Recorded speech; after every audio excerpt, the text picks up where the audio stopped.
Yaya, bagaimana kabarnya hari ini? Cukup baik itu. Cukup baik ya.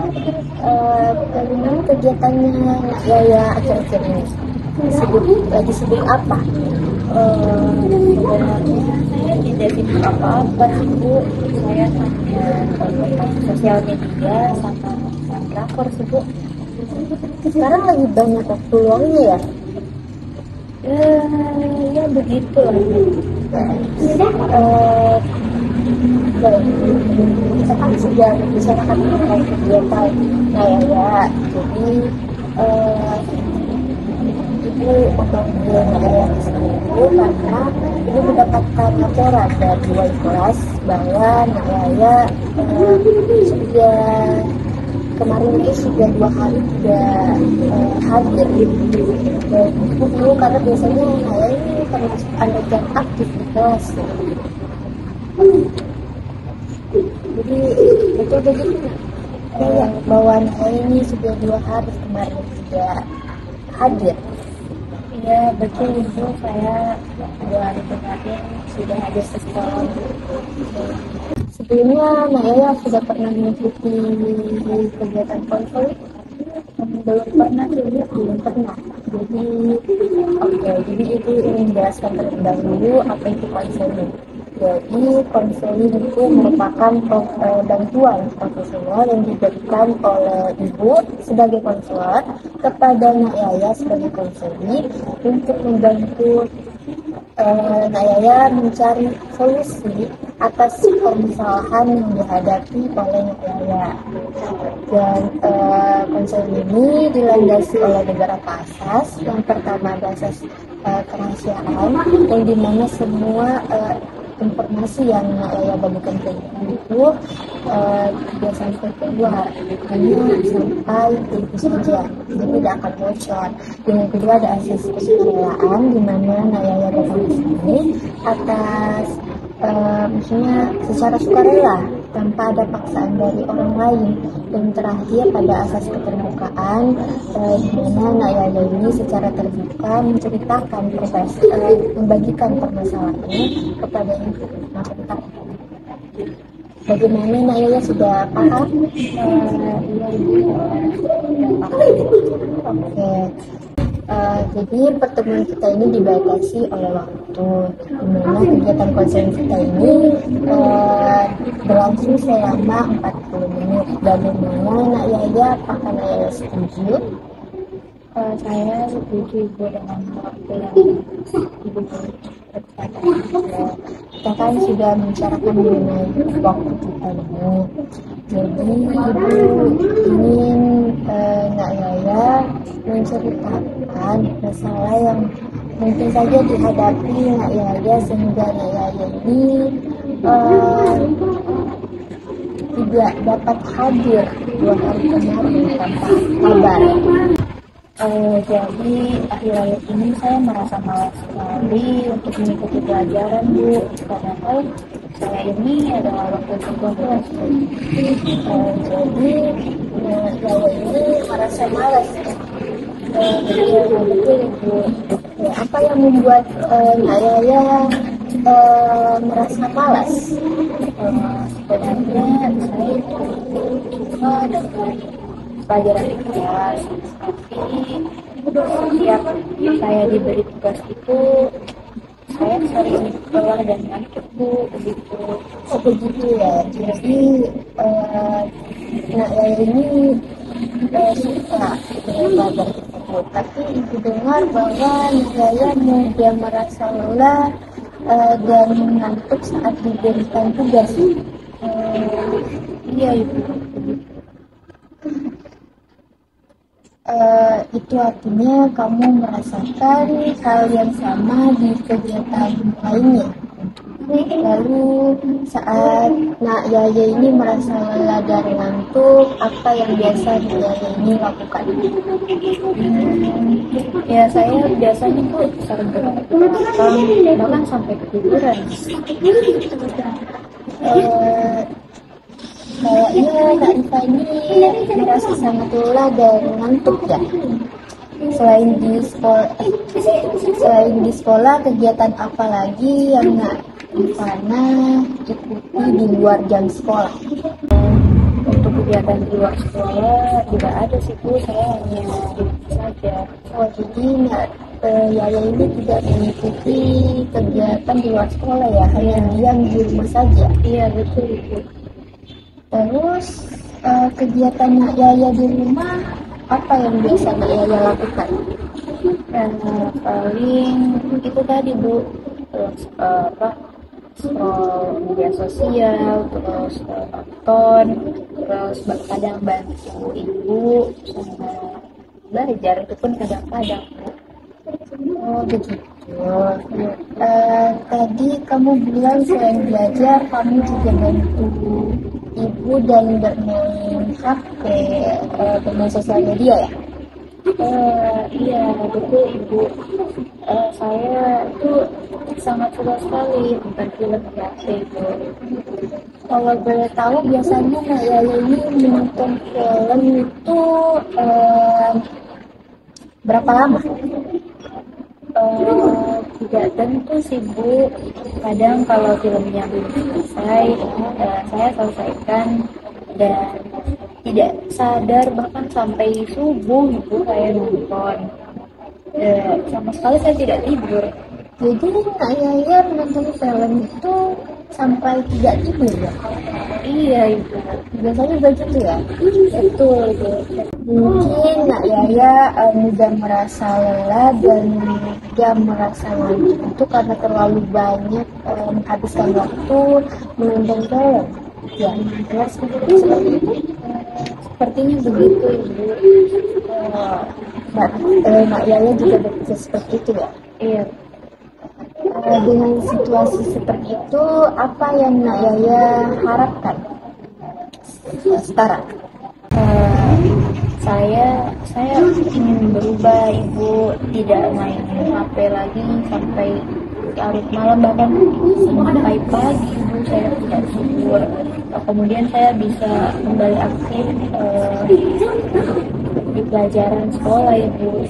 Bagus, Ibu senang jika Yaya punya pikiran untuk ingin berubah dan ingin menjadi kembali aktif lagi dalam proses pembelajaran. Iya Ibu, soalnya saya juga merasa khawatir Bu. Saya takut nilai saya akan turun Bu. Ibu mengerti rasa kekhawatiran yang dirasakan oleh Nak Yaya. Baik, jadi kesimpulannya kamu ini sering merasa lelah dan mudah mengantuk saat proses pembelajaran. Padahal Nak Yaya ini cukup menyukai kan pelajaran yang ada di kelas. Dan Nak Yaya juga tidak mengikuti kegiatan lain selain di sekolah. Dan juga di rumah selain belajar juga Nak Yaya ini membantu ibu dan juga suka menonton film hingga malam ya. Terus apa yang Yaya ingin lakukan untuk mendukung kegiatan Nak Yaya ini agar berubah? Pertama-tama sih Bu, saya ingin mengurangi waktu menonton film saya Ibu.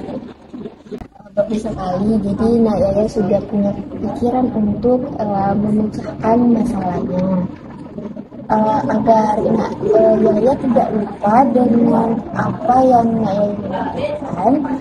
Bagaimana kalau Nak Yaya tulis di kertas apa saja yang Nak Yaya ingin lakukan, dan itu juga akan diketahui oleh ibu. Kenapa harus ditulis Ibu? Ya biar nanti Nak Yaya tidak lupa dengan rencana yang ingin Nak Yaya lakukan. Jadi kamu bisa berpedoman dengan apa yang Nak Yaya tulis di kertas tersebut. Gimana? Bersedia? Baik Bu, saya bersedia.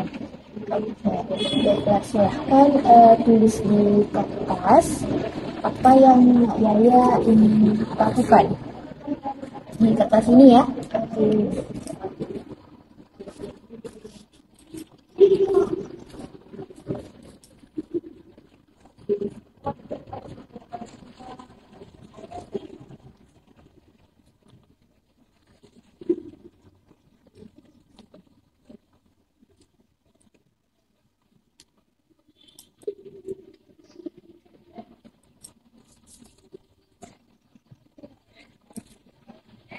Ini saya sudah menulisnya. Ya, sekarang kan Yaya sudah menulis ya. Coba dibaca kembali apa saja yang sudah Yaya tulis di dalam kertas ini. Jadi saya menuliskan beberapa hal yang akan saya lakukan sebagai pedoman untuk berubah itu. Ada 5 poin. Yang pertama, tidak bermain HP saat tidak ada tugas sekolah. Terus yang kedua itu, setelah membuka info penting, saya akan langsung menutup dan menaruh HP. Ketiga, tidur malam itu paling lambat pukul 9. Terus yang terakhir itu yang keempat, tidak meminta tambahan jatah kuota ke orang tua jika kuota saya habis itu. Terus yang terakhir, lebih banyak berkumpul dengan keluarga saat di rumah. Bagus sekali. Sekarang kertas ini silakan Yaya bawa, dan setiap ingin melakukan sesuatu, Nak Yaya lihat dan terapkan apa yang Nak Yaya sudah tulis di kertas ini. Lalu nanti kita akan menerapkan sistem reward dan punishment. Maksudnya itu seperti apa, Ibu? Jika Nak Yaya berhasil melakukan atau mengikuti pedoman yang sudah Nak Yaya tulis di kertas ini, Nak Yaya boleh menghadiahkan atau memberikan hadiah kepada diri sendiri dengan sesuatu yang Nak Yaya suka. Misalnya bisa membeli makanan atau barang-barang kesukaan Nak Yaya sendiri. Tapi sebaliknya, jika Nak Yaya gagal, maka Nak Yaya harus menerima hukuman. Misalnya tidak boleh makan atau membeli barang yang Nak Yaya inginkan atau Nak Yaya suka. Dari kontrak ini nanti Nak Yaya laporkan pada saya setiap kegiatan yang Nak Yaya lakukan. Bagaimana? Ya, Ibu, saya setuju. Kan Yaya ini sudah setuju. Jadi mulai kapan Nak Yaya ingin terapkan? Secepatnya, Ibu, kalau bisa besok ya akan melakukan. Besok ya? Iya, Ibu. Oke, bagus. Lebih cepat juga lebih baik. Nak Yaya, jadi saya yakin kalau Nak Yaya bisa dengan sungguh-sungguh, masalah nilai ini pasti bisa diatasi. Terima kasih banyak, Ibu. Saya akan berusaha sebisa mungkin untuk menyelesaikan pedoman-pedoman yang saya tulis tadi, Bu. Juga kita sudah hampir habis, sekitar sudah sisa 5 menit ya. Jadi Ibu akan mengakhiri proses kajian kita pada hari ini. Jadi Ibu ingin Nak Yaya menyimpulkan. Jadi yang dapat saya simpulkan dari kegiatan kita pada hari ini itu, yang pertama itu saya harus mengubah perilaku malas saya dan tidak boleh menghabiskan waktu untuk kegiatan yang tidak bermanfaat. Kemudian saya tadi bersama Ibu membuat perjanjian tentang pedoman yang nantinya akan saya jadikan sebagai acuan untuk mengubah perilaku tidak baik saya tadi, Ibu. Jika saya dengan menerapkan reward dan punishment, jadi ketika saya berhasil melaksanakan beberapa perilaku yang terdapat di dalam perjanjian tadi, maka saya akan memberikan hadiah kepada diri saya sendiri. Kemudian jika saya melanggar hal tersebut, maka saya akan mendapatkan punishment atau Jadi Nayaya kan sudah tahu nih apa yang Nayaya ingin lakukan setelah proses konser kita. Jadi bagaimana perasaan Nayaya sekarang? Alhamdulillah Bu, saya merasa sangat lega. Kemudian saya sudah mendapat sedikit ini. Perasaan saya lega Bu, dan saya mendapat pencerahan baru terkait perilaku yang tidak baik saya Ibu harus dirubah menjadi lebih baik lagi. Baik, Ibu akhiri proses konseling kita pada hari ini dan Ibu ingatkan kembali untuk Nayaya melaporkan hasil catatan ini kepada Ibu pada konseling berikutnya nanti. Iya Ibu, minggu depan saya akan datang lagi untuk tindak lanjut dari kegiatan yang saya lakukan tadi. Baiklah, sesi konseling kita pada hari ini Ibu akhiri. Semoga nanti Nayaya ada kemajuan ya. Iya Ibu, terima kasih banyak Ibu telah membantu saya. Saya pamit dulu ya Bu, saya ingin kembali ke kelas Bu. Ya, setelah ini hari Nayaya ada pelajaran ya? Iya betul itu Bu, kebetulan pelajaran kita. Pelajaran kesukaan Nayaya kan? Iya betul Ibu. Saya pamit dulu Bu. Assalamualaikum. Waalaikumsalam.